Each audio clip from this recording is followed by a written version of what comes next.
Hi, I'm Taylor.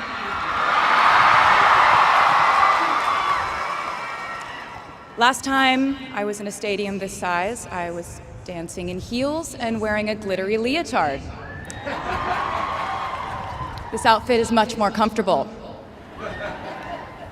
I would like to say a huge thank you to NYU's Chairman of the Board of Trustees, Bill Berkeley, and all the trustees and members of the board, NYU's President Andrew Hamilton, Provost Catherine Fleming, and the faculty and alumni here today who have made this day possible. I feel so proud to share this day with my fellow honorees, Susan Hockfield and Felix Matos Rodriguez, who humble me with the ways they improve our world with their work.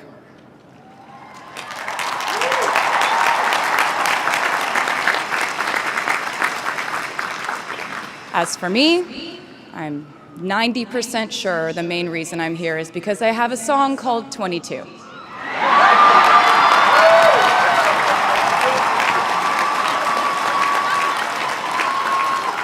And let me just say, I am elated to be here with you today as we celebrate and graduate New York University's class of 2022.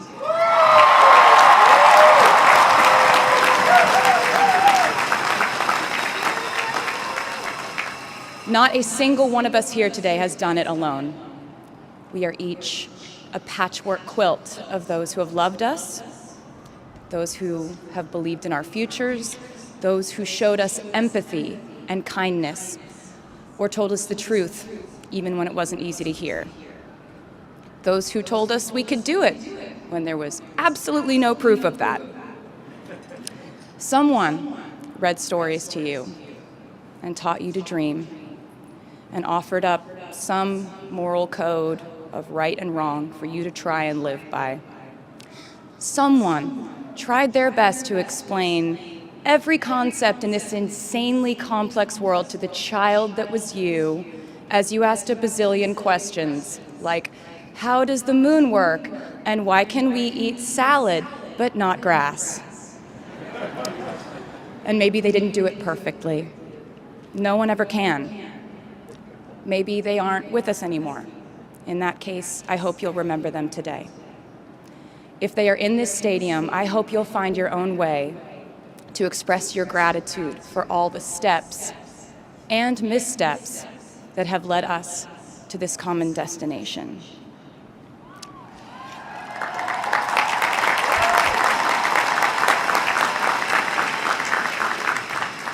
I know that words are supposed to be my thing, but I will never be able to find the words to thank my mom and dad, my brother Austin, for the sacrifices they made every day so I could go from singing in coffee houses to standing up here with you all today, because no words would ever be enough.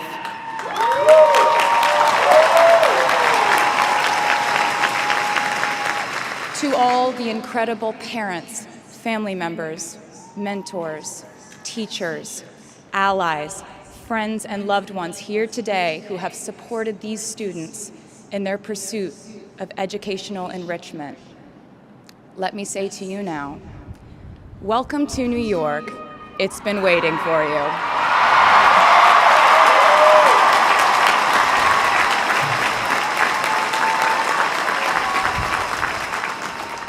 I'd like to thank NYU for making me, technically, on paper at least, a doctor.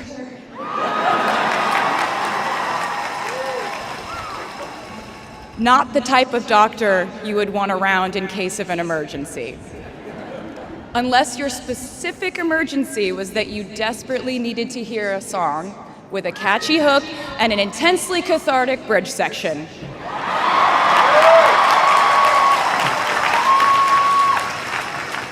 Or if your emergency was that you needed a person who can name over 50 breeds of cats in 1 minute. I never got to have a normal college experience, per se. I went to public high school until 10th grade, and then finished my education doing homeschool work on the floors of airport terminals.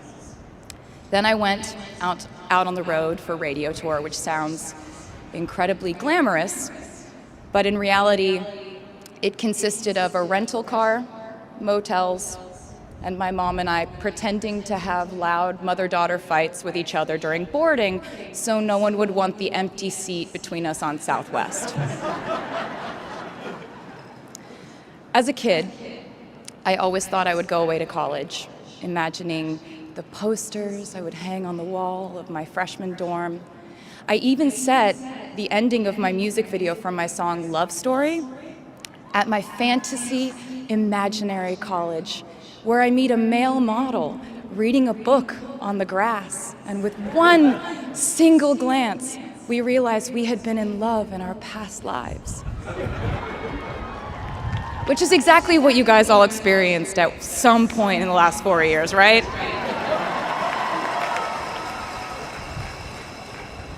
But I really can't complain about not having a normal college experience to you, because you went to NYU during a global pandemic, being essentially locked into your dorms and having to do classes over Zoom.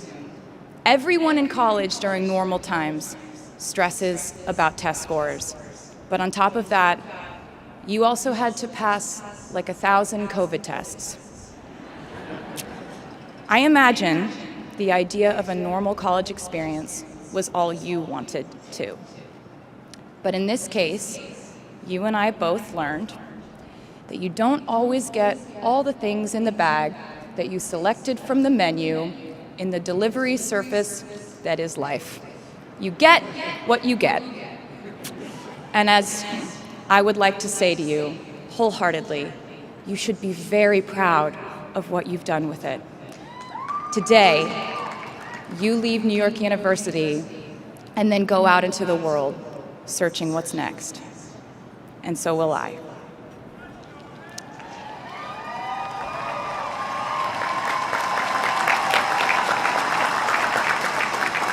So as a rule, I try not to give anyone unsolicited advice unless they ask for it. I'll go into this more later. I guess I have been officially solicited in this situation to impart whatever wisdom I might have to tell you things that have helped me so far in my life. Please bear in mind that I in no way feel qualified to tell you what to do.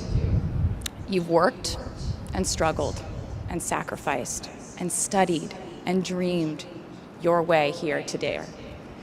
And so you know what you're doing. You'll do things differently than I did them, and for different reasons. So I won't tell you what to do, because no one likes that. I will, however, give you some life hacks I wish I knew when I was starting out my dreams of a career and navigating life, love, pressure, choices, shame, hope, and friendship. The first of which is, life can be heavy, especially if you try to carry it all at once. Part of growing up and moving into new chapters of your life is about catch and release. What I mean by that is knowing what things to keep and what things to release. You can't carry all things, all grudges, all updates on your ex, all enviable promotions your school bully got at the hedge fund his uncle started. Decide what is yours to hold and let the rest go. Oftentimes, the good things in your life are lighter anyway, so there's more room for them. One toxic relationship can outweigh so many wonderful, simple joys. You get to pick what your life has time and room for. Be discerning. Secondly, learn to live alongside cringe. No matter how hard you try to avoid being cringe, you will look back on your life and cringe retrospectively.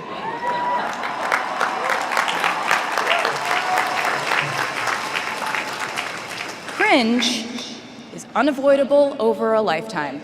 Even the term cringe might someday be deemed cringe. I promise you, you're probably doing or wearing something right now that you will look back on later and find revolting and hilarious. You can't avoid it, so don't try to. For example, I had a phase where, for the entirety of 2012, I dressed like a 1950s housewife. But you know what? I was having fun. Trends and phases are fun. Looking back and laughing is fun. And while we're talking about things that make us squirm but really shouldn't, I'd like to say I'm a big advocate for not hiding your enthusiasm for things.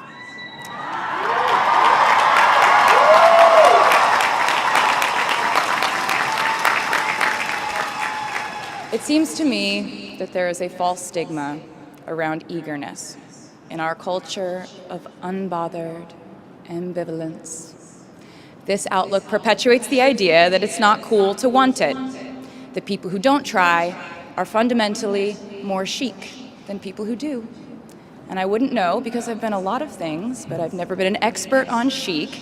But I'm the one who's up here, so you have to listen to me when I say this. Never be ashamed of trying. Effortlessness is a myth. The people who wanted it the least were the ones I wanted to date and be friends with in high school. The people who want it the most are the people I now hire to work for my company.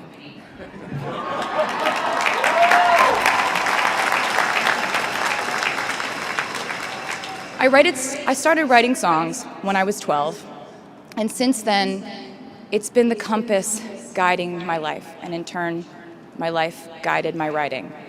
Everything I do is just an extension of my writing, whether it's directing videos or a short film, creating the visuals for a tour, or standing on a stage performing. Everything is connected by my love of the craft, the thrill of working through ideas and narrowing them down and polishing it all up in the end, editing, waking up in the middle of the night, throwing out the old idea because you just thought of a newer, better one, or a plot device that ties the whole thing together. There's a reason they call it a hook.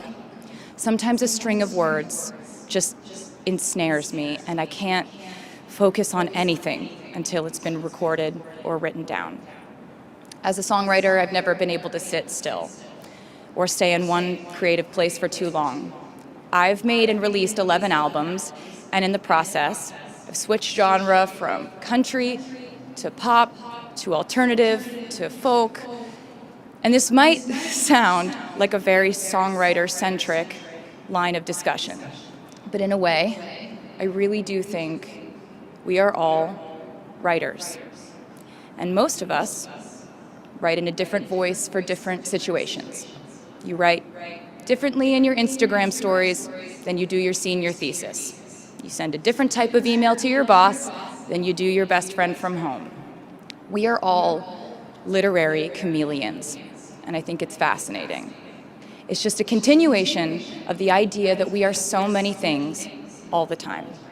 And I know it can be really overwhelming figuring out who to be and when, who you are now, and how to act in order to get where you want to go. I have some good news. It's totally up to you. I have some terrifying news. It's totally up to you. I said to you earlier that I don't ever offer advice unless someone asks me for it, and now I'll tell you why. As a person who started my very public career at the age of 15, it came with a price. And that price was years of unsolicited advice. Being the youngest person in every room for over a decade meant that I was constantly being issued warnings from older members of the music industry, media, interviewers, executives, and this advice often presented itself as thinly veiled warnings. See, I was a teenager at a time when our society was absolutely obsessed with the idea of having perfect young female role models. It felt like every interview I did included slight barbs by the interviewer about me one day running off the rails. And that meant a different thing to every person who said it to me. So I became a young adult while being fed the message that if I didn't make any mistakes, all the children of America would grow up to be perfect angels. However, if I did slip up, the entire earth would fall off its axis, and it would be entirely my fault, and I would go to pop star jail forever and ever. It was all centered around the idea that mistakes equal failure, and ultimately the loss of any chance at a happy or rewarding life. This has not been my experience. My experience has been that my mistakes led to the best things in my life. And being embarrassed when you mess up, it's part of the human experience. Getting back up, dusting yourself off, and seeing who still wants to hang out with you afterward and laugh about it, that's a gift. The times I was told no, or wasn't included, wasn't chosen, didn't win, didn't make the cut, looking back, it really feels like those moments were as important, if not more crucial, than the moments I was told yes. Not being invited to the parties and sleepovers in my hometown made me feel hopelessly lonely. But because I felt alone, I would sit in my room and write the songs that would get me a ticket somewhere else. Having label executives in Nashville tell me that only 35-year-old housewives listen to country music, and there was no place for a 13-year-old on their roster, made me cry in the car on the way home. But then I'd post my songs on my MySpace, and yes, MySpace. And I would message with other teenagers like me who loved country music, but just didn't have anyone singing from their perspective.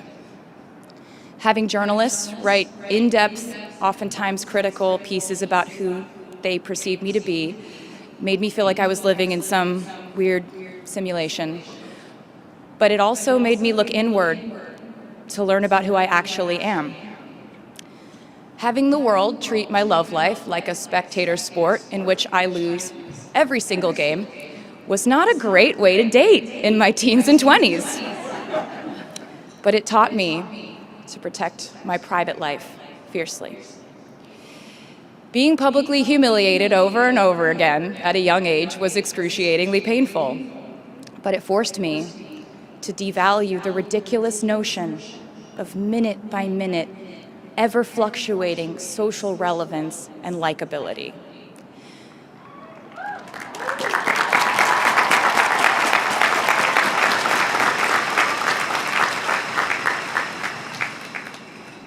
Getting canceled on the internet and nearly losing my career gave me an excellent knowledge of all the types of wine.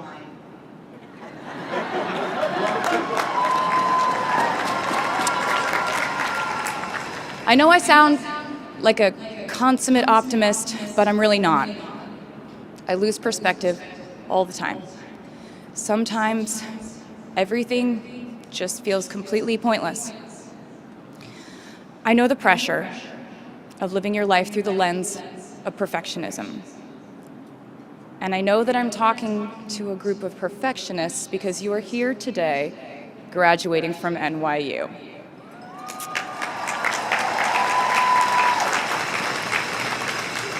So this might be hard for you to hear.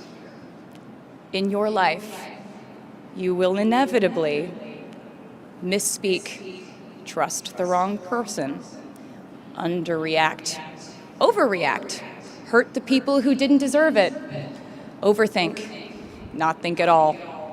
Self-sabotage, create a reality where only your experience exists. Ruin perfectly good moments for yourself and others. Deny any wrongdoing. Not take the steps to make it right. Feel very guilty. Let the guilt eat at you. Hit rock bottom. Finally address the pain you caused. Try to do better next time. Rinse, repeat.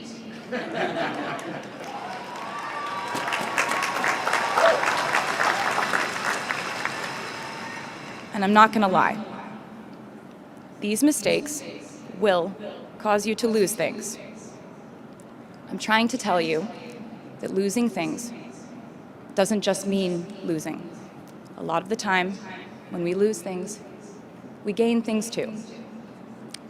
Now you leave the structure and framework of school and chart your own path. Every choice you make leads to the next choice, which leads to the next, and I know it's hard to know which path to take. There will be times in life where you need to stand up for yourself. Times when the right thing is actually to back down and apologize. Times when the right thing is to fight. Times when the right thing is to turn and run. Times to hold on with all you have. And times to let go with grace. Sometimes the right thing to do is to throw out the old schools of thought in the name of progress and reform. Sometimes the right thing to do is to sit and listen to the wisdom of those who have come before us. How will you know what the right choice is in these crucial moments? You won't. How do I give advice to this many people about their life choices? I won't. The scary news is you're on your own now. But the cool news is you're on your own now.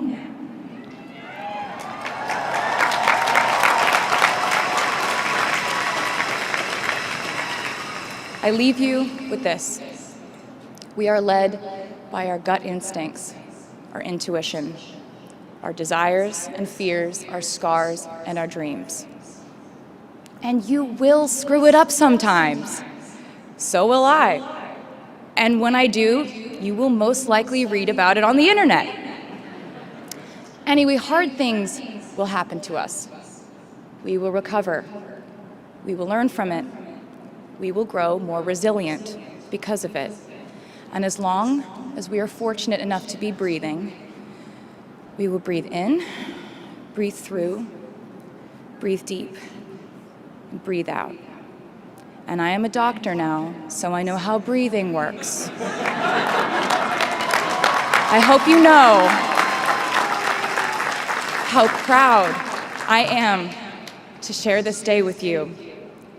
We're doing this together, so let's just keep dancing like we're the class of 22.